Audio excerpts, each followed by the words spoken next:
Hello guys, welcome to my channel. আজকে আবার চলে এসেছি একটা নতুন ভিডিও নিয়ে। আজকে আমাদের স্কোয়াডের সঙ্গে আপনাদের পরিচয় করাবো। এখন যেটি দেখছেন লেজেন্ড রিক, এ আমাদের খুব খাতারনাক বান্দা।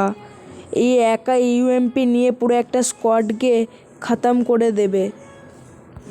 তারপরে যাকে দেখতে চলেছেন সে হচ্ছে বি লেজেন্ড। এও খুব ভালো খেলে। এ একা MP40 নিয়ে পুরো একটা স্কোয়াডকে মেরে দেবে। তারপর আপনাদের সঙ্গে পরিচয় করাতে চলেছি আমাদের স্কোয়াডের খাতারনাক বান্দা, সে হচ্ছে ওয়াইটি গেমিং। সে একাই ডেজার্ট নিয়ে আপনাদের একটা স্কোয়াডকে খতম করে দিতে পারবে। বাই বন্ধুরা, এই পর্যন্তই মিনি ব্লগ। আপনারা যদি কেউ কাস্টম খেলতে চান আমাদের সঙ্গে কমেন্টে ইউআইডি দিয়ে যাবেন। আপনারা ইউআইডি নিয়ে আপনাদেরকে রিকোয়েস্ট পাঠাবো। বাই বাই বন্ধুরা, আবার দেখা হবে পরের মিনি ব্লগে।